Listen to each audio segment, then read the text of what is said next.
पिछले वीडियो में हमने केमिकल कंपाउंड्स के नाम कैसे लिखे जाते हैं, कहीं पर नाइट्रेट कैसे होता है, कहीं पर नाइट्राइट कैसे होता है, कहीं फॉस्फेट होता है, कहीं फॉस्फाइट होता है, कहीं पर कार्बाइड होता है, कहीं कार्बोनेट होता है। तो इन सब के विषय में हमने चर्चा किया था और आज का वीडियो कुछ केमिकल फॉर्मूला लिखने पर है। आपको केमिकल नाम दिया हुआ है, उसका फॉर्मूला लिखना है। नाम कैसे लिखा जाता है उसी पर आधारित आज का वीडियो है। तो आइए शुरू करते हैं आज का वीडियो।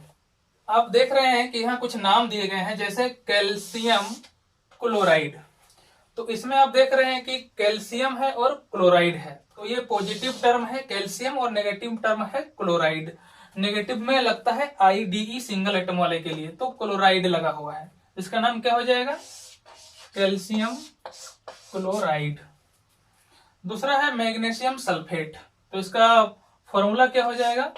MgSO4।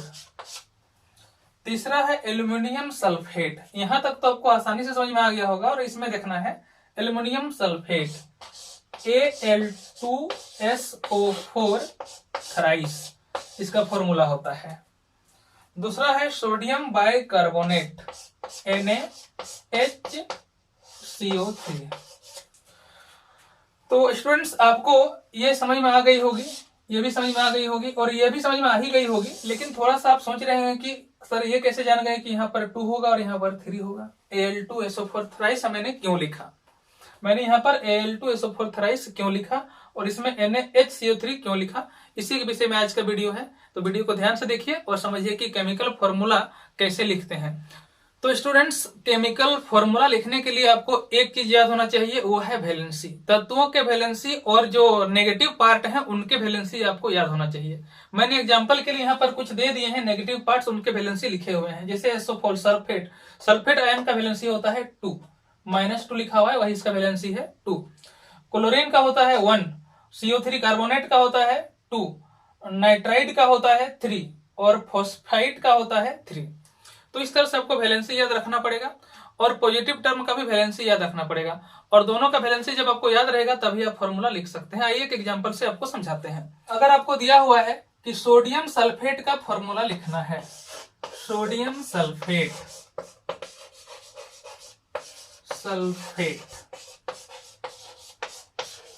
तो आप इस नाम से आप जान रहे हैं कि ये 2 पार्ट से मिलकर के बना है, एक सोडियम से दूसरा सल्फेट से। तो सोडियम को हम यहां पे लिख लेंगे, सल्फेट को इधर लिखेंगे। क्योंकि हमको बैलेंस करना इसलिए चार्ज को लिखना जरूरी नहीं है। इसका वैलेंसी होता है 1, आपको याद होना चाहिए, वैलेंसी आप याद कीजिएगा तभी फॉर्मूला लिख पाएंगे। इसका वैलेंसी होता है 2।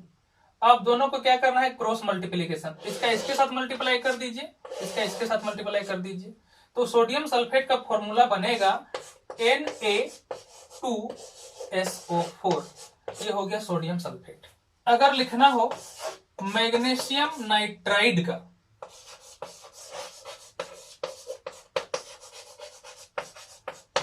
नाइट्राइड का फॉर्मूला आपको लिखना हो, मैग्नीशियम नाइट्राइड, तो आप कैसे लिखेंगे?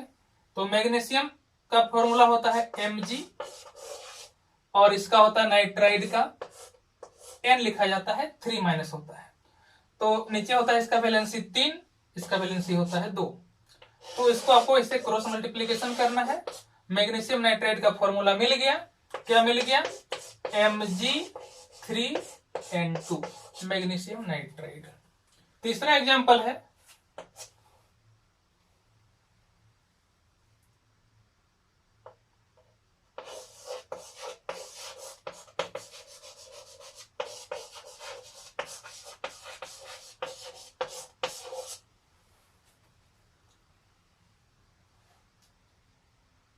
Sodium carbonate. तो सोडियम का होता है Na और कार्बोनेट का होता है CO3। अब क्या करना है? इसका वैलेंसी कितना है? 2, इसका वैलेंसी कितना है? 1। क्रॉस मल्टीप्लीकेशन कर देंगे तो हो जाएगा सोडियम कार्बोनेट Na2CO3। इस प्रकार से हमें इसका फॉर्मूला मिला सोडियम कार्बोनेट का। अब लेते हैं चौथा एग्जांपल, सोडियम फॉस्फाइट, ITE दिया हुआ है फॉस्फाइट, तब कैसे होगा? तो सोडियम लिखिए और फॉस्फाइट लिखना है, ITE है। फॉस्फोरस के साथ ऑक्सीजन 2 बनाता है, PO3 बनाता है और PO4 बनाता है। आपको पिछले वीडियो में मैंने बताया है कि जहां पे कम ऑक्सीजन रहेगा उसको ITE लिखते हैं, अधिक ऑक्सीजन रहेगा तो ATE लिखते हैं। क्योंकि यहाँ पे कम ऑक्सीजन है, फॉस्फाइट दिखा हुआ है, इसलिए ऑक्सीजन कम होगा, तो हम लोग इधर लिखेंगे PO3। इसका वैलेंसी होता है 3 और सोडियम का वैलेंसी होता है 1। क्रॉस मल्टीप्लीकेशन करेंगे तो क्या हो जाएगा, Na3PO3 कैल्शियम सोडियम फॉस्फाइट। अगर फॉस्फेट दिया रहता तो यहाँ पे PO4 लिखते। एक और एग्जांपल लेते हैं, मैग्नीशियम